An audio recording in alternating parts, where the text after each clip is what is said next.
Uttar Pradesh police उस वक्त सकते में आ गई जब अलग अलग जगहों से यह खबर सामने आने लगी कि फला जगह कॉल आई है, धमकी मिली है, एक और जगह पर ईमेल आया है, धमकी मिली है, और ऐसे करके लगभग उत्तर प्रदेश के 10 से 15 जिले प्रभावित हो गए।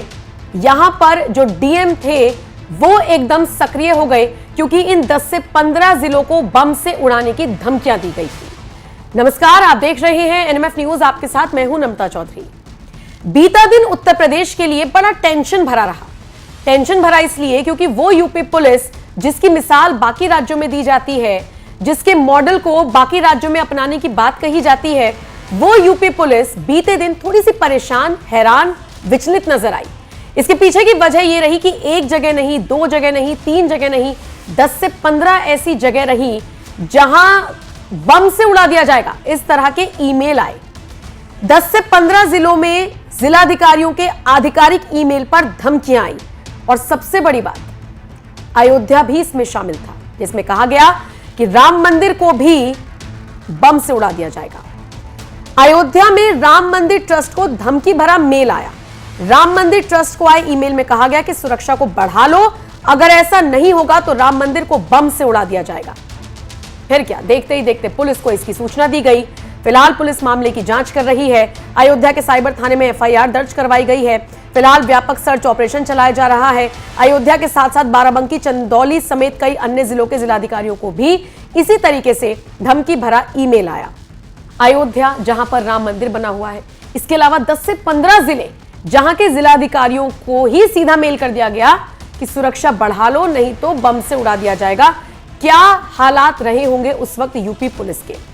अलीगढ़ कलेक्ट्रेट को भी बम से उड़ाने की धमकी मिली। डीएम की ऑफिशियल ईमेल पर धमकी दी गई। फिर पुलिस प्रशासन अलर्ट हो गया, डॉग स्क्वाड को बुलाया गया, पुलिस बल तैनात कर दिया गया।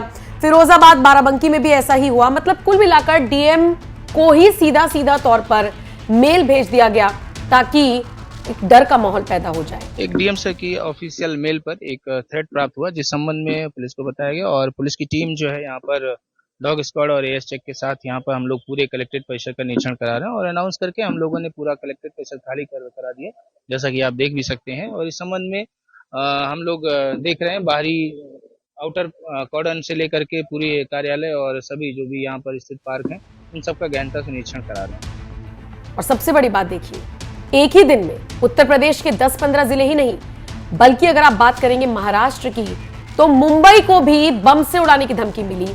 और जो फोन आया उसके तार डी कंपनी से जुड़े हुए शुरुआती जांच में सामने आए हैं। बाकी तो जांच पुलिस कर रही है। पुलिस के हाथ दोनों ही मामलों में कुछ भी संदिग्ध नहीं लगा है, लेकिन फिलहाल जांच चल रही है। ये कोई शरारती तत्व थे जिन्होंने इस तरह की हरकत को अंजाम दिया या फिर कोई बड़ी साजिश, इसका पता लगाने के लिए हर तरह से कोशिश की जा रही है। लेकिन इन सब के बीच आपको यह भी बताते चले कि ये वो उत्तर प्रदेश है जहां पर अब योगी आदित्यनाथ की सरकार है। वो उत्तर प्रदेश है जहां के मुख्यमंत्री बंगाल तक को हिला देते हैं। कहते हैं कि लातों के भूत बातों से नहीं मानते। बिना डंडे के मानेंगे नहीं। आप देख रहे होंगे बंगाल जल रहा है, वहां की मुख्यमंत्री चुप है, दंगाइयों को शांति दूत कहती है। अरे लातों के भूत बातों से कहां मानने वाले हैं। लेकिन सेकुलरिज्म के नाम पर इन लोगों ने दंगाइयों को दंगा करने की पूरी छूट दे रखी है। पूरा मुर्शिदाबाद पिछले एक सप्ताह से चल रहा है, सरकार मौन है। बहनों और भाइयों, इस प्रकार की अराजकता पे लगाम लगनी चाहिए और मैं धन्यवाद दूंगा इस बात के लिए वहां की माननीय न्यायालय को, जिन्होंने वहां पर केंद्रीय बलों की तैनाती करके वहां के अल्पसंख्यक हिंदुओं की सुरक्षा की व्यवस्था करने के लिए कदम उठाया है और आज केंद्रीय बल वहां पर तैनात है। आपने वहां की पीड़ा सुनी होगी। सब लोग मौन है। कांग्रेस मौन है मुर्शिदाबाद के दंगों पर, कांग्रेस मौन है, समाजवादी पार्टी मौन है, टीएमसी मौन है। वे धमकी पे धमकी दिए जा रहे हैं, समर्थन कर रहे हैं। बांग्लादेश के अंदर जो हुआ था उसका समर्थन कर रहे हैं बड़ी बेशर्मी के साथ। अगर उन्हें बांग्लादेश अच्छा लगता है तो उनको बांग्लादेश ही जाना चाहिए। क्यों भारत की धरती पर बोझा बने हुए हो? क्यों भारत की धरती पे बोझा बने हुए हो? हम आभारी हैं प्रधानमंत्री मोदी जी के और गृह मंत्री अमित शाह जी के, जिन्होंने वक्फ संशोधन अधिनियम को पारित करके गरीबों की जमीनों पर, सार्वजनिक जमीनों पर पड़ने वाली डकैती पर लगाम लगाने का काम इस अधिनियम, संशोधन अधिनियम के माध्यम से पारित किया है। अब ये जमीन जो वापस आएगी, बहनों और भाइयों, इसमें हॉस्पिटल बनेंगे, इनमें गरीबों के लिए मकान बनेंगे, हाई राइज बिल्डिंग बनेगी,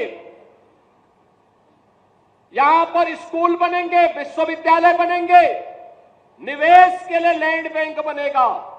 लेकिन किसी को जमीन पर कब्जा करके गुंडागिर्दी करने की छूट अब नहीं मिलेगी। इसलिए लोग परेशान हैं, क्योंकि जमीन के नाम पर जो लूट थी वह रुकने वाली है और उसलिए इन लोगों को परेशानी है। परेशानी इस बात को लेकर के कि अब गुर्गे खाली हो जाएंगे। तो पहले जो जनता को लूटते थे, इनको अब भय है कि इनके द्वारा पाले गए गुर्गे कहीं भस्मासुर हुए तो कहीं अब इन्हीं को न लूटने लग जाएं। इनके द्वारा अकूत संपत्ति जो अर्जित की गई है उसी पर डकैती न डालने लग जाए।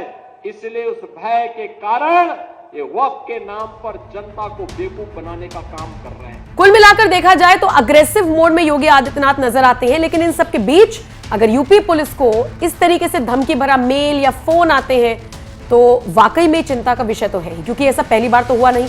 अक्सर इस तरह के कॉल और पिछले कुछ सालों से तो फ्रीक्वेंटली आने लगे हैं। देखना दिलचस्प रहेगा इस पूरे मामले में क्या कुछ खुलासा होता है। फिलहाल आप इस खबर को लेकर क्या राय रखते हैं वो आप हमें बताइएगा। बाकी जो भी अपडेट आएगी आप तक जरूर पहुंचाएंगे। आज 3:42 पर कलेक्ट्रेट मेल पर एक मेल प्राप्त हुआ है, जिसमें कलेक्ट्रेट डिस्ट्रिक्ट मजिस्ट्रेट ऑफिस पर आरडीएक्स इंस्टॉल करने की सूचना प्राप्त हुई है।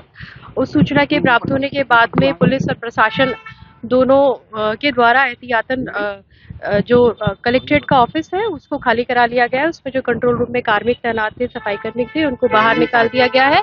इसके जो दोनों मेन गेट्स हैं उनको बंद करवा दिया गया है और जो मैनुअल सर्च है एसएचओ के द्वारा वो कर ली गई है। बॉम्ब स्क्वाड जयपुर से रवाना हो चुकी है और आने के बाद उसमें पूरी जांच कर ली जाएगी। मौके पर पर्याप्त जाब्ता और एसएचओ की टीम लगी हुई है। ये हमें मॉर्निंग में पता चला है, 3:42 का मेल था। सुबह जो कलेक्टर साहब के पीएस साहब की तरफ से फोन आया था 7 बजे के करीब। मेल के बाद से किस आतंकवादी संगठन का ये नाम वो है? साइबर टीम बता पाएगी, पुलिस बता पाएगी। आतंकवादी कोई संगठन है? है? धमकी किसकी तरफ से है? धमकी में कलेक्टर साहब को कुछ अस्सलाम करके डिस्ट्रिक्ट मजिस्ट्रेट इस तरीके से संबोधित किया गया है। बाकी वो कहाँ से है, प्रॉपर मेल है, वो पुलिस आपको बताएगी। ये मुझे ध्यान में नहीं है। जिला कलेक्टर कोई सीधे तौर पे हाँ, धमकी कब तक यहाँ वो जयपुर से रवाना हो चुकी है। जयपुर से आप अलवर आप जो टाइम लगा लीजिए। जिला कलेक्टर के पर्सनल मेल पे है या ऑफिशियली मेल पे? ऑफिशियल में। ये साइबर वाले मेल पे क्या है बताया? साइबर मेल का आपसे ही सुना है मैंने, उनसे तो मेरी बात हुई नहीं। साइबर टीम ही इसको चेक करके बता पाएगी कि कहाँ से क्या कोई संदिग्ध वस्तु नहीं मिली है। अभी तो जस्ट एक बार फर्स्ट राउंड तो हम लोग कर के जा चुके हैं। एडिशनल एसपी साहब ने भी राउंड कर लिया। उनका ये कहना था 5 एसएचओ और पर्याप्त जाब्ता लगा हुआ है। 3 बजे तक क्या गिराने की, अब विस्फोट करने की धमकी दी थी? 3:30 का टाइम दिया हुआ है।